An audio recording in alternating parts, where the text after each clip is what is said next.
is up, North Central Ohio, and welcome to the Sports Mix, where we dive into everything sports right here in our own backyard. My name is Brian Skowronski, and we've got three awesome guests with us joining us here in studio tonight. Three members of the Colonel Crawford football team. We got the quarterback, Brock Ritzhop, Cade Hamilton, the running back, and then Tristan Cross, the linebacker and running back as well. So, gentlemen, thanks for joining us. All members of what's considered arguably the best team in school history. So, Tristan, we'll let you go first. When you hear that, what does that mean to you being a part of history and the good side of history too? It's definitely special for a lot of us. We've been talking about, being that team for so long, ever since, I'd say, 5th grade, growing up together, playing football. We definitely knew we wanted to do that in high school. It didn't really work out the first 3 years, but definitely glad it happened senior year. So. And then KJ, you're relatively new to football since you were hurt last year. Tell me about getting in the mix and being such a big contributor and being basically new to the sport. So I haven't really played football since 6th grade. Right. And I got to come to Crawford my sophomore year.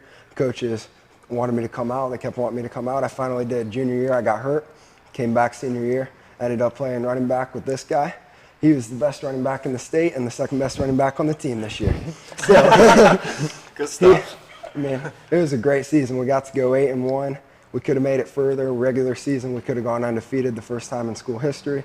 We did, and if we would have had all 10 games, we still could have done that very easily. And it was just a really fun experience to be able to have. So being a part of that, having it all come to fruition, being the quarterback of the team, what was it like through your eyes this season? Yeah, it was awesome. Last year we really struggled. A lot of us got together after the last year and we said we're not going to let this happen again. We worked really hard in the off season and through all the struggles through quarantine and coronavirus, still got in the weight room, still lifted, and it all worked out. So it's really awesome. So Tristan, you said you guys have kind of been eyeballing this since about 5th grade. At what point during this crazy season did you guys kind of feel like, it is going to happen for us? Definitely, I think we can all agree the Winford game. That was just such a special game, in general. At that point, we really didn't care about anything else but beating those guys. We've been, dreaming about beating those guys in high school ever since we got here, and just to do it and do it in the fashion we did, just how the whole game worked out. It was really just a fairy tale ending and really just the beginning to our league championship season, I feel like. So it was awesome. Yeah, if memory serves, didn't you have the game-winning touchdown or something at the end, Cade? Yeah, he had all the yards, all the touchdowns all game. Right at the end, we're on the 9-yard line. Cade, get in, score the last touchdown and get all the fun. Yeah. And it was a really good experience. I've never cried tears of joy in my life until that game, and it was just a great experience. At that point, I was like, dude, we could actually do something great because we've never beat them. And I remember thinking, all right, we might lose this game. All right, we might lose to Cary. All right, we might lose to the Mohawk. Well, we beat Cary week 1. We beat Winford there right at the end, and it was just super fun. And individual accolades just came out for the Northern 10 Conference and named Offensive Player of the Year, Tristan, so congratulations.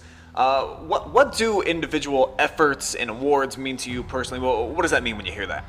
It's great getting all those awards and everything, but I don't really think I'll remember all that. I think I'll just remember, just the effort that we all gave together, grinding all off season and just grinding in season. Definitely wouldn't been able to, have all those awards without these guys and a lot of the other guys on the team. So, yeah. Having two really good running backs behind you, Brock, tell me about, how that changes your approach to the game and, maybe what does that do for your role at the quarterback position? Definitely made my job a lot easier. If we needed 5 yards, just hand it off to one of these two, and I knew they were going to get it. But it would open up a lot of things in the passing game this year that we didn't see last year. And, we had a lot of good receivers, a lot of good athletes overall, so that was just awesome. So made my job pretty easy all year. And a lot of times when you do two running backs that have a lot of success, it'll be, one bruiser, the other one will be the fast guy. But you guys are both kind of physical runners.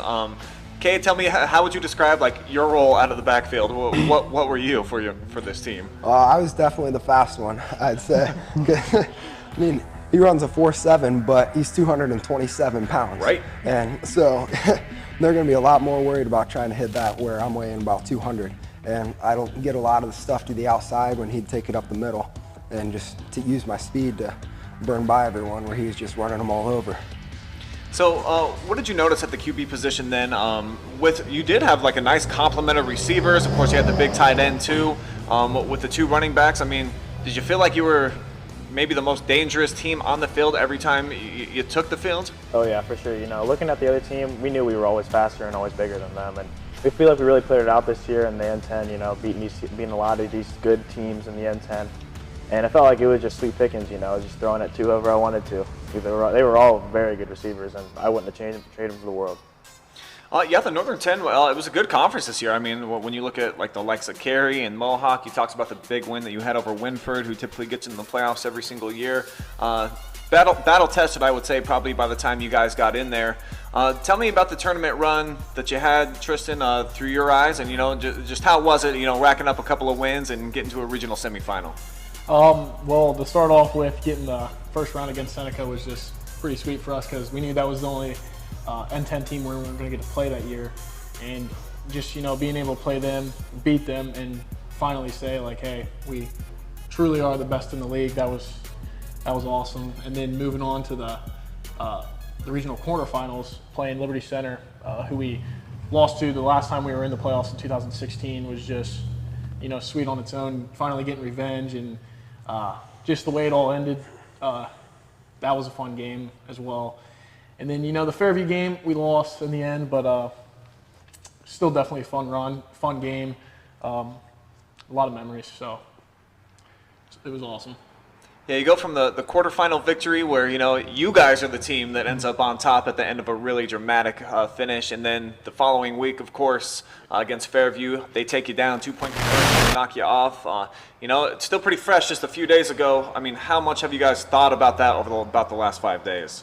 Definitely every day. Every night before I go to bed, I think about it, and it sucks. But, it is what it is, and we had a great year. We accomplished a lot. So, it's still getting over it, but, looking back on it, it was a run we'll never forget. So, is there anything that you pinpoint that you look at where, man, if I could just go back and maybe change this one play type of thing? Yeah, for sure, but that's happened every game. Even the games we win, we think, we could have done this better, we could have done that better. And you can't really dwell on that, but there were definitely a few points in the game where like, wow, I should have thrown that better or something like that. But, it is what it is.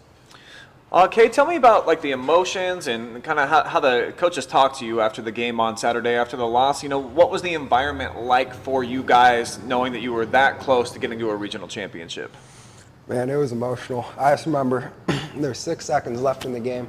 We call timeout and come over, and we're in the 50-yard line, so we got a Hail Mary, and I'm just sitting there freaking out. I'm like, we're going to get this, we're going to get this. As soon as I see it batted down, I just dropped to my knees like, it was over. We'd gone through 8 games. We hadn't lost all year. I haven't lost a football game since 6th grade. And so it was really emotional for me having to go through all that. But the coaches were there for me. All of them were telling me how I'd improved as a man, not only as a football player, because I'll be playing baseball in college instead of football. And it's just done a lot for me. It's impacted my life a lot, and no way I could thank the coaches enough. It's definitely an awesome run. I mean, it was a joy to watch. You guys were a really awesome competitive team this year. I liked your style, kind of smash mouth, the way that you would, run with the 2 bruising backs, and then you 2, Brock, getting out on the edge and throwing it and stuff. When you do look back at the season, the 8 wins, what do you think will be a top memory for you? I definitely think top win for game, but at second spot's definitely the Liberty Center game. Just the emotions and the effort that went to get that win. To advance to where only one other Eagle team's gone before, it was very special. So, favorite memory for you? Yeah, the Winford game's obviously up there, and I don't know. After the Liberty Center game was really special, and then I know this isn't really great, but after the last game, just having that feeling that everyone was there for you and how it was actually like a family instead of, oh, we're just out here playing a game together, how much it actually meant to everyone and how important it really was to the entire team. Yeah, I imagine you guys are going to take a lot with you from the ride and the journey that you were on. Brock, what do you think that you're going to carry most dear to your heart from the memory bank? Definitely the brotherhood. We were so close together, and we loved each other. We still do. I still talk to the football guys like we're still in season, of course, but definitely the brotherhood and the whole uncertainty if we were going to play or not. And then we got to that Cary game, and first time we beat them in a long time since I was in high school. So but that when we got that going, we all came together and said, okay, we can do this. We're going to win some games this year. And we, practice what we preach. So. He talks about the uncertainty. Obviously with all the COVID restrictions, you got to play, but it was different. It was a little bit weird this year. What elements did that present? What would you say was the most challenging part about getting through the football season that that the state implemented against you guys? I don't know, probably like practices, I'd say. Like we'd go 20 guys at practice a lot without the freshmen and some of the sophomores, so that was kind of rough. It's kind of abnormal, but I don't know. I think it kind of helped us a little bit with the offensive calls and stuff like that. So I wouldn't say it hurt us too bad. Yeah. Just deciding on who I got to take to the game was probably the hardest part of that. So. Yeah, tell me about that. What'd you guys get? About 2 tickets each every game? 4, I think. 4? Yeah, it ended up being 4. And then, Yeah, seniors got 4, and then on away games we only got 2 though. Tell me about the toughest choice that you had for picking someone to come to a game. I mean, yeah, definitely. Between my mom and my girlfriend at the time, there was 2 tickets there, and then usually our parents had a big group messaging thing where they would if you need a ticket here for your grandma and grandpa. Freshmen would help out. Yeah. Freshmen that didn't get to play would help out and stuff like that. So that was always. It ended up working out pretty good for us, I'd say. Yeah, a lot of alumni wanted to come back, so that was kind of rough to tell them no. But Sure, I bet there was probably a lot of people that wanted to come to games, of course, that weren't able to this season. So, at least you did have the video coverage and all of that. What about just like in general in society now? The world's changed so much in the last 6 months. Tell me about just like the classroom and the environment at Colonel Crawford, and what it's like to be a senior right now in high school. Well, to start with the football environment, I remember scoring that last touchdown at Winford. I was like, man, we just won the game against our rival that we haven't beat at Winford in 20 years. And then I get into the locker room, I'm like, man, I remember sitting in that student section sophomore year right there and how crazy it was. Sure. And how much of a great experience that would have been. And then, wearing masks suck, but it doesn't really do that much. But having to listen to everyone tell you, nag at you about that stuff and just get on you that it's below your nose or something like that. Sure. It's just annoying and tired of hearing about it. Yeah. Think it makes you better people, stronger people in any regard? Or? Stronger lungs probably. No doubt. Breathing, Well, we're at least happy to have sports back. Any of you guys do winter sports? Basketball. You play basketball? Yeah. You No, guys? Just train, power lift. Yeah, we powerlift. Okay. Yeah. You already back in practicing with the Eagles? Tomorrow night. Tomorrow already. Yep. And I know that you play baseball, of course, in the spring. What about you, Buck? You do anything? Track. Yep. Cool. Yeah. Well, we look forward to watching you guys, throughout the rest of your careers, the senior year, and hopefully maybe restrictions get lifted a little bit. We can get a few more people in the stands, and we'll certainly be there to cover you along the way. So, thanks for coming in, guys. And I guess if you want, we'll let you give a shout out to Eagle Nation. If there's anything that you want to say, any message that you'd like to deliver, we'll go one at a time. Go ahead. What's up, Mom? What's up, Dad? Eagle Nation. I want to say thanks to the line. Tristan and I both averaged over 8 yards a carry, and there's no way we could have done that without the Hogs up front. Yeah, for sure. Well, I'll list them off. Nick Segovic, Brandon Britt, Connor Moore, Drayton Burkhart, and Parker Cutterman. Those are my boys. Yeah, definitely my mom, everybody that came supported us. Thank you. It was a special run, and the Hogs up front for sure. Yeah. Appreciate everything you guys did. Hey, I got to get my dad in there too for everything that he did. And then my mom and my family and everyone that came and supported me. Yeah, and everyone that watched us on WMFD, of course. We felt you. We felt you in our hearts, All right, senior members of the Eagles football team joining me here on the Sports Mix. Thanks for coming in, gentlemen. Appreciate it. Thanks. Thank you. All right, we're going to jump from the Eagles, and now we're going to head over with Jesse Ryder waiting for me in the soccer locker.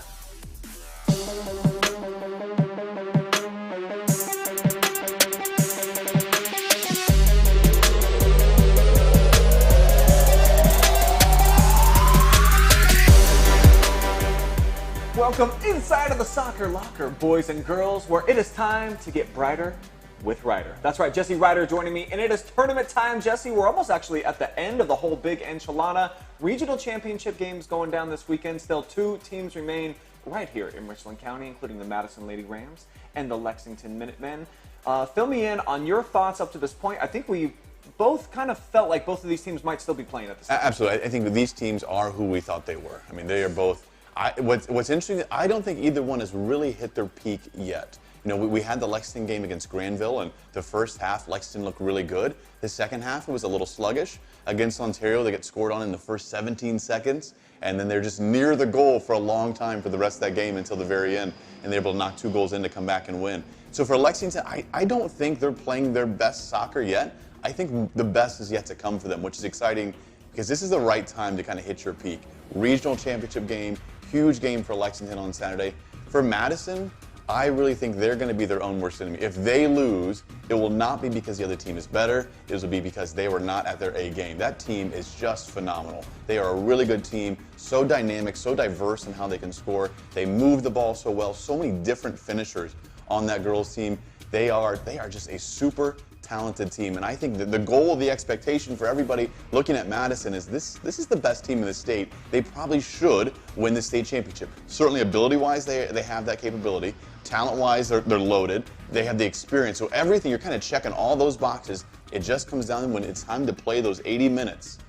Can you play the 80 minutes that you've done so well so far and get that state championship for those games? I think Madison is just, they are looking like a really good team right now. Lexington, I think, is heading the right direction. So these are 2 fun teams. They're just fun to watch. They're obviously really good teams, but the way they play the game is just fun. They're athletic, they're attacking, they move the ball well. Just 2 really fun teams to watch, especially in this caliber game that we can see them in now. And they both have superstar players, which I think is great for the viewing potential, with Ryan Parker for Lexington and, of course, Taylor Huff. And they got a couple other complimentary players, of course, including Nevaeh Lewis for the Lady Rams, too. So I think OHSAA, they understand how talented they are, so they're trying to handcuff them a little bit. They're sending them all the way to the Indiana border. They play St. Mary Memorial. We'll have that live and free for you guys on the OH Report on Saturday beginning at noon. And then at 3 o'clock, Lexington gets home cooking again. You can't really beat that. They have a rematch in the regional championship game last year, which Lexington won against Lima Shawnee. That's going to be at 3 o'clock again, live and free, right here on the OH Report. All right, Jesse, I got a sneaky suspicion. Those 2 teams were at number 1 last time in your top 5. I think they just might stay there, but we'll see who is in the mix for your final top 5 of the season. Ladies first, let's begin at number 5 on the girls' side. Absolutely. Well, it's just been kind of a fun top 5, especially for the girls, because with Mansfield Christian, Crestview, Clear Fork, they've just kind of been almost swapping out throughout the year. So the final top 5 spot goes to Mansfield Christian. I think they ended up winning the Mid-Buckeye Conference Championship, the tournament championship in overtime. Big game against Crestview. Tough tournament draw for the Lady Flames, matching up with Bluffton in the second round. So a bit, I'll say an early exit. Bluffton had a better record, I think was seeded higher, all those sorts of things. But I think that Mansfield Christian girls team is a very good team. They have a lot of star players, and they are a very young team. So it's going to be interesting to watch them in the next year or 2 to still see that. I don't think they've played their best soccer yet. I think they're going to continue to get better and better and be able to really kind of take another step for the Lady Flames. Number 4 is Clear Fork. And I think the same thing is true about Clear Fork as well. They were a super young team with no disrespect to their seniors. They started at one of the games, I think I counted 7 freshmen on the field at one time, playing significant minutes in a meaningful game. And that's huge. That's a lot of freshmen, and that's a lot of minutes you're giving away. So for Clear Fork, I think they did well this year. I don't think they overachieved. I think there were games they won that maybe they shouldn't have won, maybe they shouldn't have lost, kind of an up and down season, but that's to be expected when you have so many freshmen contributing. Number 3 is Ashland. Ashland is a phenomenal team. They have a lot of good, just solid players. McKinley Mendenhall is a terrific goal scorer for them. Saw a lot of good goals from her this year. So she is just one of those high caliber players, complemented by a stellar defense, a team that knows how to move the ball, and a first-year coach with Lee Hunt. I think Ashland just did a lot of good things. Got kind of pushed into that sectional for both Ashland teams is just ridiculous. You know, when your first tournament game, you're traveling 2 hours for the sectional, and then you almost get closer when you get into districts, and it's a weird layout. It's a tough layout. Obviously, to be a state champion, you've got to beat some of the tough teams. But man, just to be able to start with maybe a little bit local game, a little bit team maybe similar in size. But for Ashland, the Lady Arrows are a very good team, and I think will continue to be a very good team. Number 2 is the Ontario Warriors. These girls can play some soccer. They are a lot of fun to watch. They move the ball well, and similar to Ashland and Clear Fork, they're young. They are a young team. They have a talented sophomore class. I think they start 4 or 5 sophomores, and not just start. There's a big contributing group of sophomores on that Ontario team. So for them, it's just that you run into the juggernaut who is number 1 of Madison, right? They matched up a couple times, 4 straight years, I think, in the district championship, and Madison's got them every single time. It's tough. Now, it's not that Ontario's not good. They're terrific. It's just that you're playing number 1 in the state for 4 straight years. And so Madison, number 1, obviously, they're still playing. They're playing really good soccer right now. They move the ball so efficiently. So many different girls can beat you. So many different girls can score. And they know that. And they're so diverse, so tough to defend. You want to maybe double team, triple team Taylor Huff. We've seen her dribble out of it. We've seen her make the right play out of it. Yeah. And when you can trust your teammates like that, you mentioned the star power there. Obviously, when you have a star, you got to have the complementary pieces as well, and Madison has that. I would say they have multiple stars and then multiple complementing pieces as well. So Madison finishing the year for us in our top 5 as the number 1, I think the clear number 1. But I think Ontario is just, they're getting closer and closer, and it's going to be an interesting 2021. We'll talk about that in a minute, though. We definitely talked about it on the broadcast. Lady Warriors, just unfortunately for them, they've had some great teams the last several seasons, but playing during the Taylor Huff era, it's almost like, the Michael Jordan Bulls, you just couldn't get over the top of them if you were in that Eastern Conference. So I think, unfortunately for Ontario, they just weren't able to get over that hump. I think a case could be made for Ashland maybe taking the number 2 spot over Ontario. They were able to get to a district championship game in Division I, so I would say that would be about the only beef that maybe Lady Arrows fans could have with you out there. Sure. All right, let's go with the boys now. Jesse, who's at number 5? Temple Christian kind of made their debut in the top 5 this year, had a tremendous season. Our knock early on with Temple Christian is they kind of play a light schedule. Coach flipped it around. They picked up Lexington, one of our routine number 1s in the top 5, picked up Lexington. They lost, I think, 5-0. But I love the mentality of, listen, if we want to be better, we've got to play better competition. And they did that. And they made it to state semifinalists in their competition. I believe it's the National Christian Association, something along those lines, and certainly competed at a high level there. Now, they lose a lot of seniors, and it's not a big school. They don't have a lot of numbers. I know Coach was talking the other day about some of the question marks and how many players they're going to have, and all of a sudden they had a full team, and not only was a full team, it was a talented full team. But they lose a lot. So for them, they finished the year at number 5. For us, it is a fun team. They are a good team. The Baker brothers over there are doing a lot of good things, a lot of good soccer there, and they're kind of unheard of because they don't play a lot of the local teams sometimes. But I think there was a really good team over there, and if you didn't get a chance to watch them play, you may have missed out a little bit. For me, number 4, I'm going to go Clear Fork Colts. Tremendous regular season. We talked all year long about this. This team has certainly got some talent there. And then that last week of the season where they matched up with Lexington and Ashland and then a tough tournament draw against Norwalk, I think they saw a little bit different competition. But the talent level at Clear Fork is still high. It is still a very good team. The team did a lot of good things, scored a lot of goals. They have players all over. The tough part for Clear Fork is next year. They lose a lot of seniors. Yeah. A lot of seniors are going to be graduating from the Clear Fork class, so it's a little bit of rebuilding. Some schools and programs, you have the option, you call it reloading instead of rebuilding. For Clear Fork, it's kind of proven that it's a little more rebuilding, and that they've been waiting for this past year. This was their year with all their seniors. Certainly a talented group of guys, a good group of guys. They were fun to cover. They were hard workers. They were dedicated to each other, and you could see that on the field. So Clear Fork right there. Number 3, this is where it gets close. Ashland, Ontario, they kind of back and forth a little bit. So I've got Ontario at number 3 right now. Okay. But I have a little caveat. They're so young, but they're so good. They move the ball well, covering that district championship game against Lexington, watching how fast they scored that first goal. The game plan was terrific. The execution was terrific. They couldn't come away with the win that night. But the Ontario team is a really good team that's exciting for the next year because they lose a couple seniors, so no disrespect to the seniors, but there are some talented younger players that are going to turn for the 2021 season. Number 2 is Ashland. Ashland, I think, overachieved, but certainly is talented in their overachievement. It's not that they're not talented. I don't think anybody kind of expected it this year for them. So similar to Ontario, I think people kind of looked at next year, this was going to be the year for the Arrows. Well, they come in, they beat the Minutemen, they play a tough regular season schedule, they have a tough sectional draw, but the talent on that Ashland team is really, really good. Watching them against Clear Fork, they move the ball so efficiently, so just dynamic and how they can score free kicks, corner kicks. There's so many different ways that they can beat you. So Ashland is another really good team. A lot of good area boys teams as the season progressed. I think the clear number 1 is still the Lexington Minutemen. What's exciting about Lexington is, like I said earlier, I don't think they've hit their peak yet. I still think they can play better soccer. I think they were close in the first half against Granville, but they didn't play a whole game at that level. I think in the next couple of games, and there's probably maybe 3 games left if they play well, they're going to see another level of what this Minutemen team can do. So really, really good teams around here, both for the boys and girls. It's been an exciting year. It's been a fun year. Certainly unprecedented in a lot of ways, but man, there's still some quality soccer in the area, and it's a lot of fun to watch.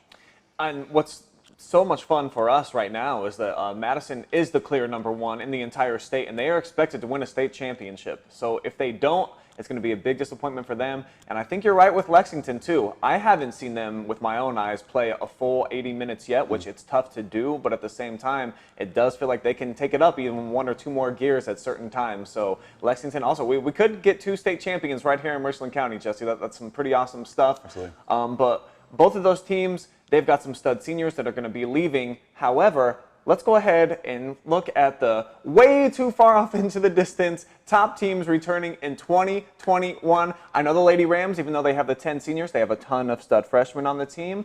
Lexington, they have some good younger players too. So I'm curious where both of those teams fall. Who are you looking out for next season? Yeah, certainly. We're not going to do the top 5 of 2021, but we can certainly. There's some things we want to talk about because obviously some unprecedented things in the offseason this year led to an interesting beginning of the year. Sure. But for next year, if we're able to play soccer in a preseason and through all those things, there's 2 girls teams that I am really excited to see how they progress from this time through the offseason, through the preseason to this time next year.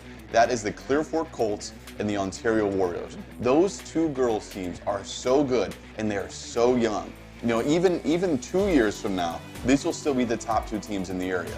They are just loaded with freshmen and sophomores who can play soccer, and they are a lot of fun to watch. Now, this is no disrespect to Madison. Madison is already tremendous. They're already playing quite a few freshmen. Yeah. I just think these other 2 schools are going to kind of ramp it up a notch. They know now would be the time to really kind of become the top team in the area. So for the girls' side, the Ontario girls team, led by Kayla Spencer. For Clear Fork, they have so many freshmen, so many sophomores. You really can't say they're led by this one. We've talked a lot about Annika Labaki, Kendall Windsor, some of their freshmen who are doing a lot of good things. But man, they are going to be good in a year or 2, and it's going to be a fun 2021 talking about those 2 teams and seeing who's going to be the local D2 district championship in the girls' side is going to be a lot of fun. And then for the boys, who are you looking out for? We talked about him earlier. This Ontario Warriors boys team, I think everybody thought all along next year is the year for them. I think they went toe-to-toe with Lexington this year, proving that they're right there. They are right on the verge of being the top team in the area. They lose a couple seniors, but the guys that are returning are some phenomenal players. Gage Weaver, Gage Johnson, some of these guys who we're seeing starting to score quite a bit of goals there, Aiden Frankhouse. There are some players on that Ontario team who are very good, who just ran up into a district championship team in Lexington who's really good this year. So for me, looking at next year, I think this Ontario team is loaded. They bring so many guys back, and they are going to be a fun team to watch in 2021. So there you have it, guys. The top 5 for the boys and the girls in 2020. The final for the season for Jesse Ryder, and then already looking forward to 2021. Still some great teams right here in North Central Ohio, and we're not done for this season. Could get 2 potential state champions. That's going to do it for the Soccer Locker on this edition.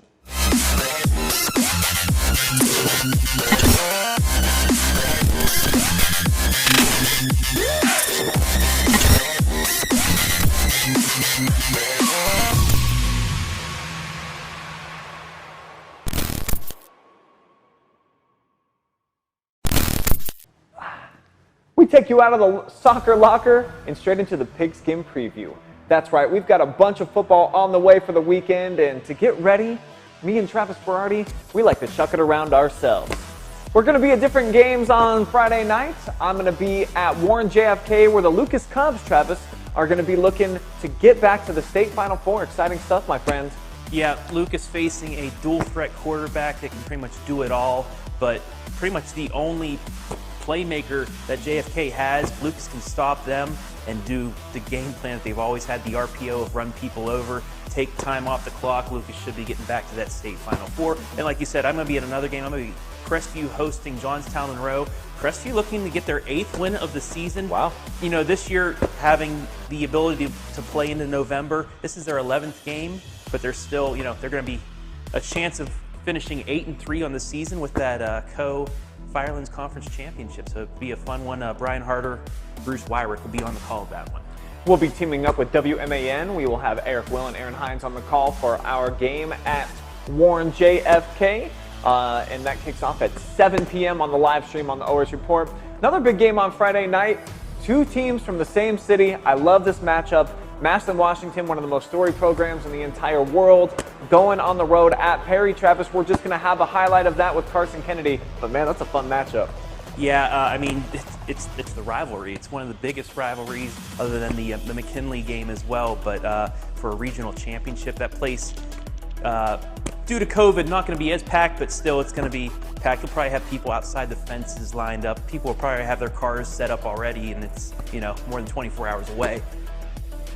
So that's Friday night. On Saturday, we got a whole mess of stuff coming your guys' way, including 2 regional soccer championships involving teams right here in Richland County.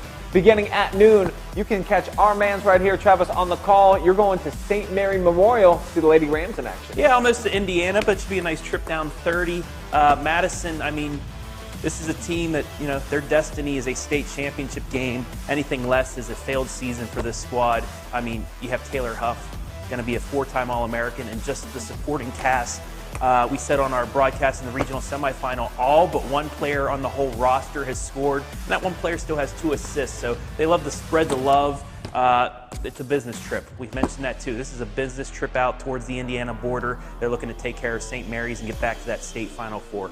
Another team looking to get back to the state Final Four, the Lexington Minutemen. They get to play at home. They kick off at 3 o'clock against Lima Shawnee in their regional championship game. I'm going to be there for that one on the call, and really looking forward to seeing if Lexington can get back to where they feel like they came up a little bit short but shouldn't have last year. I think this team has real goals of being state champion, just like the Lady Rams do. And it's a rematch tour too, because they played Shawnee in last year's regional final, and then the team they're going to play in, possibly, if they can move on, is the team that knocked them out last year, Warren Holland. Holland just upset Bay 1-0 in their regional semifinal, so kind of a revenge tour for Lexington, so they should be up for that. And with another All-American, Ryan Parker, leading the way. I mean, he was the playmaker that got their win against Granville on Wednesday night. And then last but not least, we've got the Shelby Whippets. They're going to be playing at home, trying to knock off Van Wert and punch their ticket into the state Final Four. Shelby still undefeated, looking to stay that way. We'll have a highlight, and we're going to have a whole mess of people there. I'm going to be there. You're going to be there. Storm and G-Man are going to be there too. So we're going to have you covered from every single angle, you Whippets fans. Won't have a live stream, but man, we're going to have just about everything else. Yeah, and just I'm going to be helping the WMAN crew, Eric Will, Aaron Hines, up there with the stats. So you can listen to that game live, but then afterwards you can get those moving pictures from the OH report. Van Wert, another team with one of those dual threat quarterbacks, but Shelby's defense, they're tough this year. And with the playmakers of Marshall Shepard, Owen Fisher and company on the offensive side, man, they're good. It's going to be a good one at Shelby on Saturday night. So that's the weekend coming up right here on the OH report. Keep it locked and loaded because we've got tons of stuff on the way. Cannot wait to bring you coverage, of course, of football on Friday night, soccer on Saturday, and then ease you in to the rest of the weekend with Shelby football to round it out on Saturday night. For Travis, I'm Brian. Thanks for watching the Sports Mix. Want to thank the Colonel Crawford football guys for coming in here tonight, and Jesse Ryder for dropping some knowledge on you. Per always, you get brighter with Ryder. But we're out for now. So long. We'll see you next time.